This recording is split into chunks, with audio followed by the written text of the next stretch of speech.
Trains are the most popular mode of transport around Europe, but they can be really confusing and really expensive. In this video, I'm going to tell you everything you need to know about traveling the continent by train and share some of my best budget tips as well.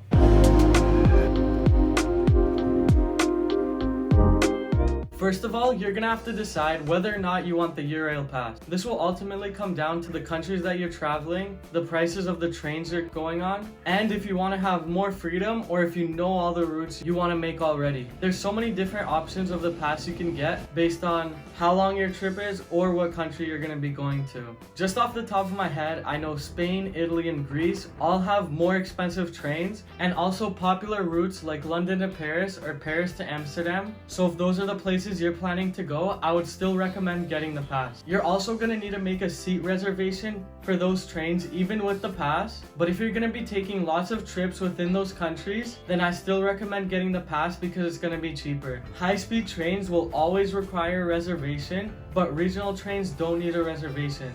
The difference between the two is high-speed trains usually won't make a stop between place to place, or they'll make only one or two, but regional trains are going to make stops every 10 to 20 minutes. One of the best things about having the Eurail pass is that you can get on any train at any time you want. So let's say you plan to leave Amsterdam in the morning, but the day before was rainy and you couldn't do everything you wanted to do. This way you can now do everything you want to do on the next day and get on the train in the evening or the day after and not waste any money or a travel day, and it's pretty much just not a hassle to get on any other train leaving Amsterdam. Another bonus of the pass is that train tickets get more expensive the closer you are to the date of travel, but with the pass you don't need to worry about that because you can just choose any random day you want to travel and just hop on the train without a worry. What's better about tickets over the pass is that if you're traveling within countries like Germany, Czechia, Slovenia, Croatia, those countries usually have cheaper trains anyways, so it might be more worth it to buy individual tickets than it is to buy the pass. The pass is really useful for going to less popular destinations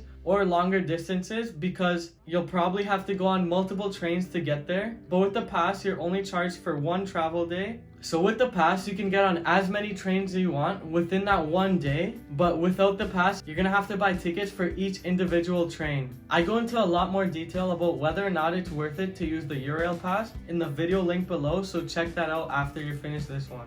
For most trains, tickets go on sale about 90 days before, and that's when they're the cheapest. And just like flights, once seats start getting booked up, the prices of the seats go up. So I recommend getting your tickets as early as possible. Also, keep in mind, it's usually cheaper to get a round-trip ticket than a one-way ticket. Once you get to a train station, you might feel really overwhelmed by how hectic everything is, and you might see the schedules and just not understand them completely. Don't worry, it happened to us as well. The best way to figure out schedules is by using an app called Deutschbahn. This app has schedules for all the trains in Europe. All you need to do is just choose your start point and destination, and it'll show you exactly how to get there, including all the connections you need to take, and it's going to show you the platform you need to get on at each train station. It also shows the times for all the stops that the train is going to make. When you get to a train station, you need to look for the big board with all the train schedules, and then you're going to need to look for the destination.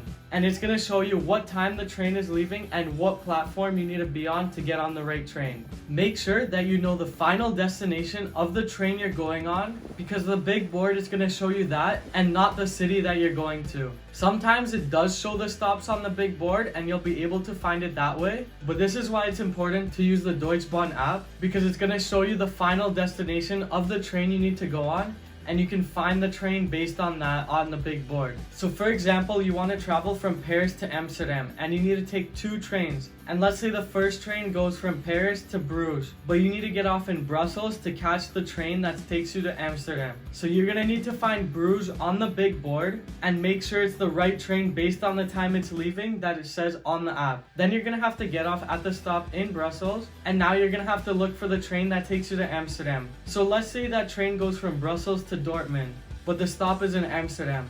Now you're going to have to do the same thing and make sure you look at the big board to find the train that takes you to Dortmund so you can get off the stop in Amsterdam. One thing that sucks about train travel in Europe is that trains will go on strike all the time. This makes it much harder to get around, especially if you're traveling to a lesser known area. This is what happened to us when we were going from Berlin to Zielona Góra. We had to get on a connecting train in Frankfurt that took us to Zielona Góra, but unfortunately it was cancelled because Polish trains just decided to go on strike that day. What we didn't know was that when this happens, there's usually a shuttle bus that takes you from the train and does all the stops that the train would do, and it goes all the way to the final destination. So it basically does the same thing that the trains do, but just with a bus. The only problem is that at small train stations, you're not gonna find any staff members, so you pretty much have to figure that out on your own. So if you notice that your train is cancelled, I would head out of the station right away and look for where the buses could be,